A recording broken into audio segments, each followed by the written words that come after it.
I am Rebecca from ChemKnits, and today we're gonna play with some liquid Rit dyes. Now, these dyes that I have are ancient, and I'm sort of holding them at an angle so that way they don't spill, but also so that way you can see the labels. But the colors we're gonna play with today are purple, teal, navy blue, fuchsia, and charcoal gray.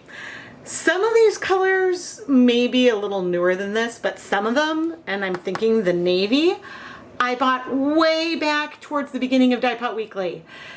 And that was in 2017, and it's 2023. So conceivably these are old. I wonder if they have any information or dates on the bottle. Not that I can see. But anyway, let's talk about today's project. In my 4-inch deep full-size catering steam pan, I'm bringing in 3 skeins of Knit Picks Hawthorne fingering weight yarn. This yarn is 80% superwash fine Highland wool, 20% polyamide. I want to do some lowish immersion dyeing with these liquid dyes. I want to apply, I don't know if we're going to use all the colors, but some of the colors sort of randomly on the yarn to create a fun variegated colorway. But my goal is not only to create a fun colorway using Rit Liquid Dyes, but also to see how these older dyes perform and if they still work okay. Here I have 4 cups of water. Let's go big. Let's add 6 tablespoons of white vinegar. 4, 5, 6. This is 5% white vinegar, if you're curious. I don't remember much about their proportions recommended with Rit dyes, so I'm just going for it. But I'm using a lot more acid than I would use with acid dyes, at least initially, just because, well, why not? Normally I might use 2 tablespoons of vinegar and 8 cups of water. The water level is pretty low, so I'm gonna get a little more, even though I know we'll be adding more liquid with our dyes. All right, here's approximately 2 more cups of water. This is just so that way we have some water around the edges so I can start heating things up.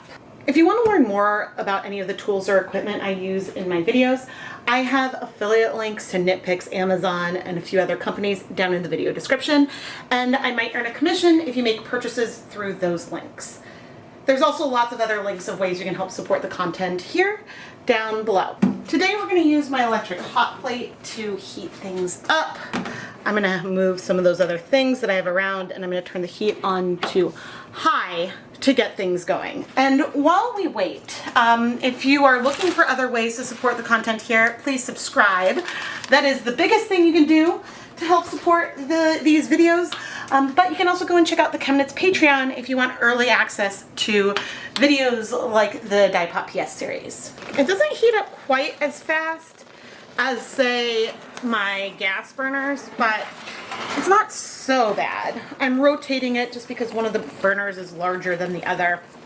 But now I'm going to put on safety glasses because I like to do that when pouring in case things splash up. And we're going to start adding on some of these dyes. And we're going to let the colors speak to us a little bit. So I'm coming in and I'm not planning on measuring exactly. There might be some dry powder from around the tips, but I'm just kind of randomly pouring the color on. I might at some point come in with a spoon and work it through more, but also maybe not.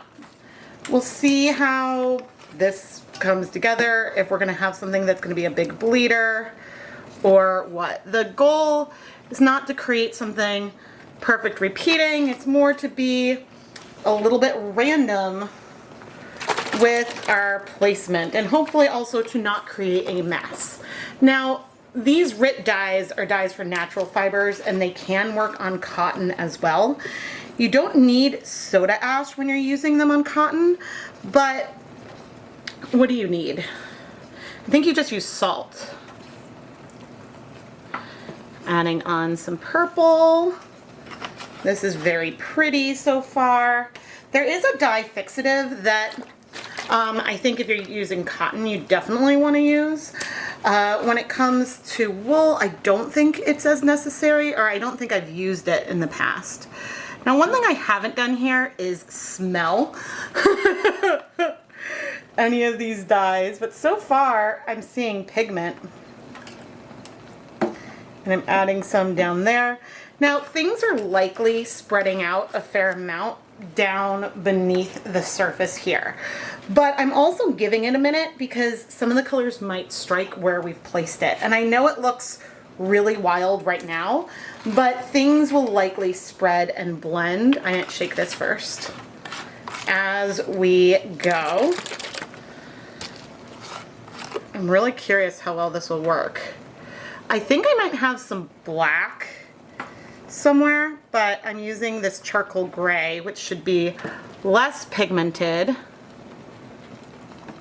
Just adding it to areas where we have a lot of white still. We'll probably have to flip the yarn and apply more dye at some point, but now I have to decide about moving it, and I think I want to. I like this random tableau that we have, but I also like those colors spreading. So starting with the teal, which I think was one of the first colors that I added. Yes, as I spread it, a lot of the color is staying where it was placed. Yeah, I think even the pinks, I think a lot of the colors are going to be staying put, but maybe we'll move out a little bit. So I'm actually debating using this spoon still or adding more liquid. I think both of those are things that would work. But for now, let's just try the spoon. And we're basically putting the areas of yarn that were not exposed to a lot of dye in to give that some color. Now the goal here is not to create something more regular. I do have examples of that, doing hand-painted colorways on with Rit dyes. I don't know if I've done something like this with Rit dyes, but this is more of just a randomized technique, and I'm curious how I will like it. Now at some point I'm gonna flip the yarn and we're gonna apply some dye to the other side likely. It looks like there's a lot of areas that feel black and they look, I'm not gonna lie, quite pigmented. But we're gonna hold and see. We might end up just with a dark all over mess when we move things eventually. But I'm gonna cross my fingers because I think that this is going well. But now I'm gonna wanna heat this for, I guess I'll go ahead and do 8 minutes because that's what's on my timer for another project. But I'm gonna cover it in the meantime, just so that way we can trap some of that steam in and retain a little bit of the heat. I also can turn things up a little bit just so that way things can be nice and warm. And yeah, when the timer goes off, we'll come back and check and see what our colors are doing. But the good news is that while there is spread, things do seem to be striking a bit where I've put them already, and so that is good. The only problem I can think of right now is that conceivably I've added way too much dye. So we'll have to see. Okay.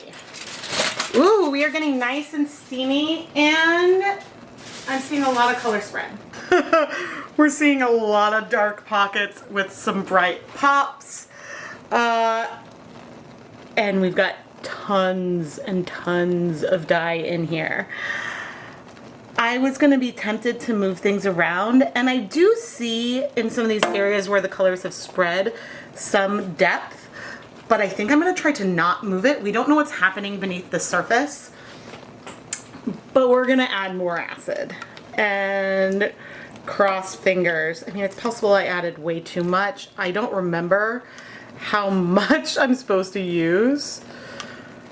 That'll be okay. All right, it's only been 8 minutes, so things are heating nicely. I'm gonna put the tin foil back on, and we'll heat another 20 to 30 minutes and see where we still are before we decide to move it. Okay, it has been 30 minutes, And things are looking very similar to the way they looked before. But, oh man. Okay, colors are starting to clear. Like I see a bunch of color down there. And there's some bits, but I'm gonna take a risk and flip the yarn. The reason why I'm considering this a risk is because right now we have some cool pops of color and then a lot of area that feels black, which we might see more definition in there once it's dry. And so we're running the risk of losing a lot of that, or, ooh, yeah, we're running the risk of losing a lot of that. But the other thing is that we could see what is left, and I definitely do not need to add more color. There wasn't as much color left in here as I thought, and so that's also a good thing that we saw from lifting it up. And I do see dimension down here and different colors, and so that's really pretty. I now want to add a lot more water. And as I am doing this, I'm going to increase the temperature again because I want to give the dye the best chance to strike that I possibly can. I forgot to go back and look to see how much of this dye to use with yarn. I have a feeling I'm going to need to film another video sometime in the not distant future. But the good news is that even though we're getting some color on those bright areas, I can still see them. That spread isn't completely obscuring it. Even though that is a lot of color. But you know what we're gonna do? I'm gonna get a yarn mop. We're gonna bring in a friend to help soak up the rest of this dye. Okay, here we have a dry skein of Hawthorne.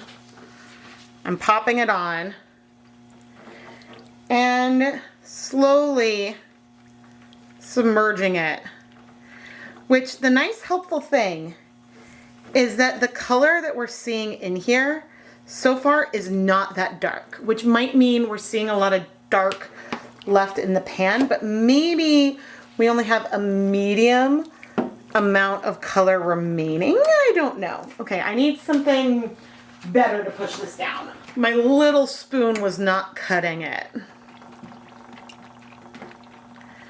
Yeah, and we're getting lots of different colors here. I will increase the water volume again, but this is creating actually a really stunning pastel. And you know what this is telling me? This is telling me that because we're seeing all these different colors, I think that there is some dye that has soaked into the yarn that has not struck yet.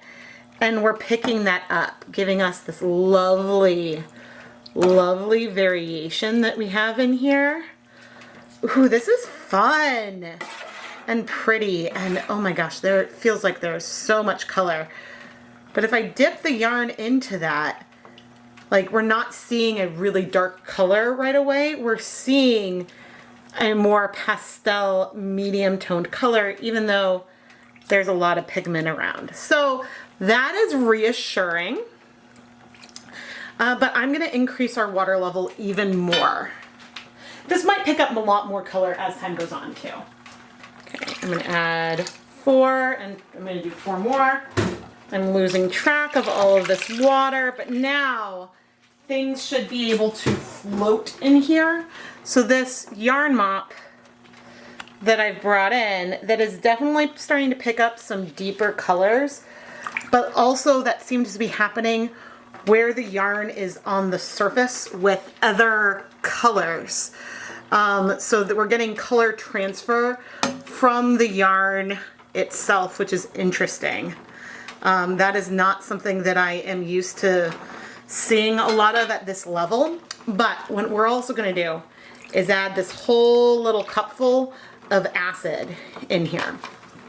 And now I'm going to heat this up again, and I guess we'll wait 30 minutes. I might come in and move this mop occasionally, but we'll see what we get. All right, let's see. I haven't moved this in a while. And I want to say that the color on the bottom is consistently deeper than the color on top. It's possible. Oh, we're clearing. Like, it's still got color in there, but it's way less than what we had. Oh, this is good. Okay, I'm gonna turn off the heat and unplug the hot plate. I always do that when it's off. But I'm gonna leave the yarn on here for a little bit. It'll still be getting some heat, but it should start to cool. And then I will move this someplace else where the yarn can cool in the pan. But we're only on the heat until a spot opens up on the stove where I can carefully put this pan. So that way, yeah, we can finish the color. But this mop is gorgeous. Look at all those different tones in there. Ooh! But anyway, my hypothesis is that the colors were striking, and it wasn't that it was slow, but that the interactions between the dye and the yarn was weak while things are hot. And when things are colder, I think those interactions will be stronger, which is why with acid dyes and things like Rit that I think might be direct dyes, you tend to want to wash them cold. But I don't know a lot about Rit, honestly, and so we will see what happens. I have used this hot plate on my counter on top of shower curtains so many times, and this is the first time I ever got melting. I think there's a screw on the bottom of it that must have been hot. I don't know if I had the counter not straight, so that way maybe this was raised and it stuck, but it melted through, which means I'm done with this cover, and that's really early, and I'm sad. Normally I only have to replace these shower curtains. They're IKEA shower curtains. I only have to replace them every 6 months or so, because eventually, like right now you can see it's still wet and the water just sort of doesn't stick to it, but it starts to lose some of the waterproofness, water resistantness to it. So anyway, I ruined this one because we've got a hole right in the middle, and that is not ideal. But anyway, this is the first time that's happened, and so I can try to be aware of that for next time. Actually, maybe I won't get rid of this. Maybe I will keep this one to use with the hot plate. But I should make sure there's no damage to my counter underneath. No damage signs, so yeah, maybe we'll hold on to it for that. So I'll go ahead and finish cleaning it. But anyway, we'll go look at the yarn in the pan once it's cooler. It's a couple hours later, and the yarn is only like a hint warm. Check out those colors. I feel like it looks a little darker on camera than it did, but in person it feels about the same. Let's take a look at this dark, mysterious yarn. How much of it is going to feel black? I don't know. But, ooh, check that out. Oh, there is a patch of pastel, but ooh, we got lots of color in here. Oh, I do enjoy a super saturated moment.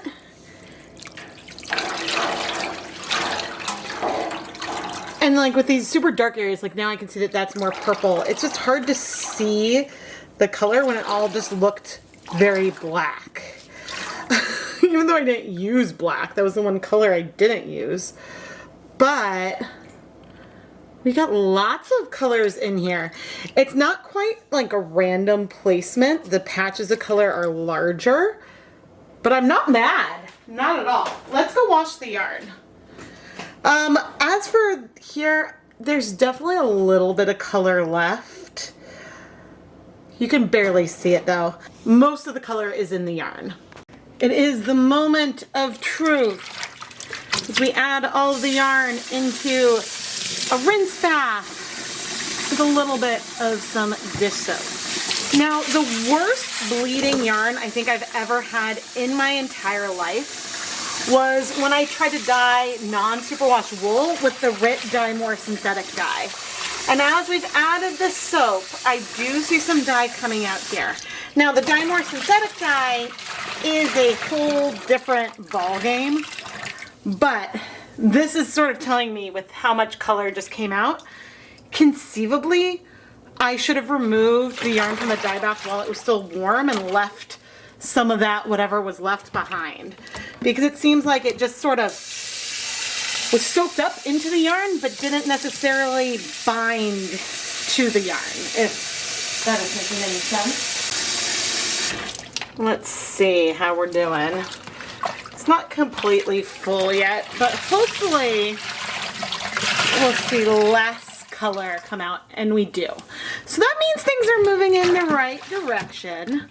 But I'm gonna go ahead and rinse this a few more times off camera. You see that I just added a little bit of soap, but I'll let you know how the washing progress is going in a little bit. It's only a couple of rinses later and things are so much better. Like maybe there's a hint, but I'm basically seeing nothing.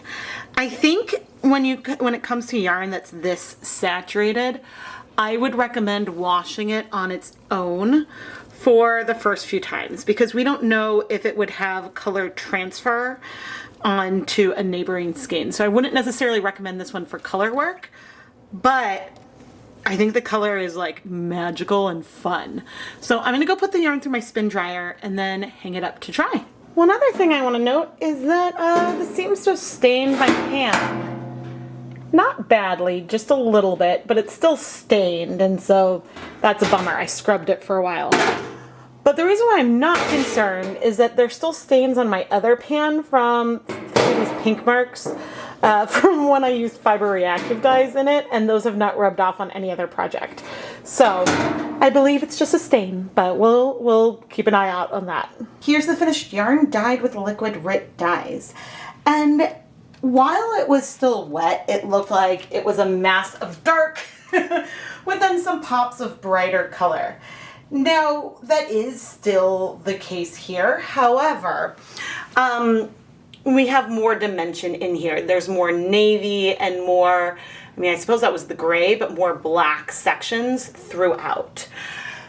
But there's also differences between them, and we did apply the dyes fairly randomly, but because of the way they took over, we might see differences. But I do still see teal in here, and there's a hint of some teal in this one. But this is probably one of the biggest dye lot differences that I've seen in a while. And so I think that Rebecca will have to note that in the shop listing when I eventually add it to the shop.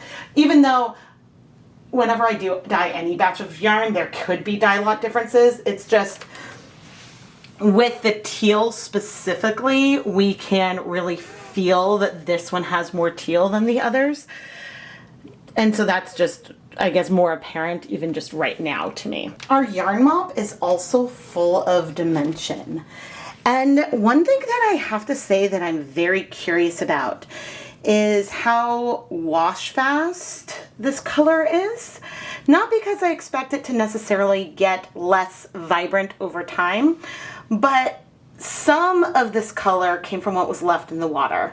But some of this color, I think, came from where our yarn mop was laid on top of the yarn in the pan as it was cooking.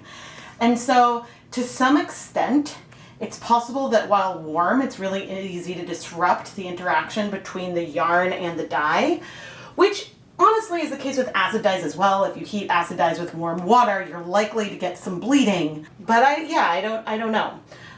That's something that I think it would be hard for me to control for that type of experiment in the future, except for the fact that maybe I could take a saturated yarn that I dyed with these Rit dyes, and after it's dry, re-wet it and heat it and see what happens. But I don't know. Is that an experiment that you want to see? If so, let me know down in the comments and I'll consider that at a later date. The finished yarn is dark and moody, and it really did turn out beautifully. So why would I recommend going for commercial acid dyes or commercial fiber reactive dyes directly versus these liquid Rit dyes? Well, I think that when you have dyes in a powder form, they do last longer, even though these have lasted for years, but you can, with more accuracy, get reproducible results because you can measure out the same amount of dye powder on multiple steps versus wondering what's going on in the liquid bottle, because when you purchase the liquid dye, you don't know how long ago it's been there and things like that. Now, certainly for dyeing cotton, I think that using fiber reactive dyes and soda ash is a better and more longer lasting choice.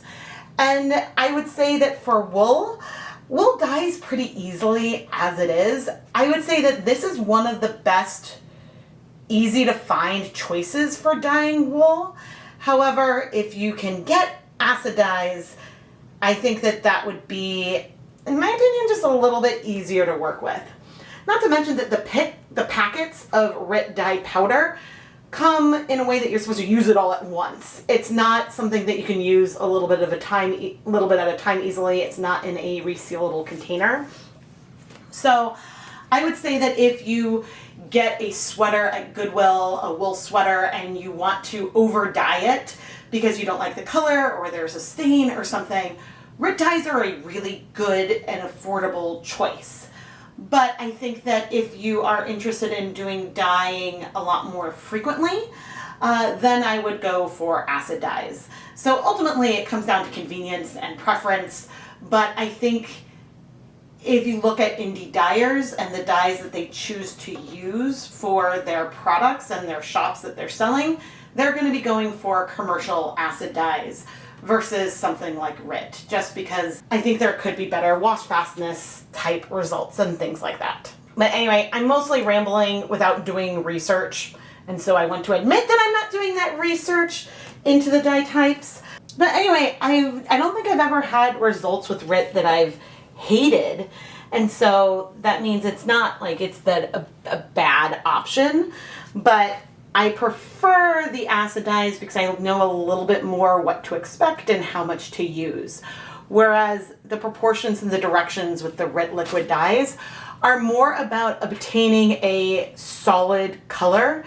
And so there you're using a lot of dye to get coverage and to try to get even coverage. And so that might be one reason why the recommendations are different. Now I would like to thank the ChemKnits Fiber patrons, including Michelle Martin, Dawn Jans, Karen Siegel, Jessica Parco, Tamara Svanas, and the rest of the names you see on the screen right now. By becoming a ChemKnits patron, there are some really fun perks like early access to this Dyepot PS series, polls that help direct the direction of the series, and more. Plus, it's a really great way that you can help support the content you see here directly. If you're looking for other ways, go and check out the ChemKnits Creations Etsy shop where you can buy yarn dyed in my videos. That is another great way to help directly support all of these videos that I love to create. ChemKnits patrons, thank you so much for all of your support. I am Rebecca from ChemKnits, and I really hope that you have found this video to be helpful. And please let me know if you want me to do a few more projects with these Rit dyes. I probably purchased at least a handful of these a very, very long time ago. And so it's kind of fun to see that they still worked well when they've been open for years. Now, one thing I don't think I pointed out earlier is that there is a little bit of dye that sort of dried around the bottles. So when I opened it, there definitely was some fallout onto my protected work surface. And so that's just something to keep in mind in terms of like mess. But otherwise, you know, they performed well. I just don't have a good comparison to say these dyes are less effective than they would have been when I first opened them or what. So I don't have that information, except for we know they did still work, and so I have no idea what their shelf life is. But anyway, subscribe, turn on notifications so you never miss a new video, and thank you so much for watching.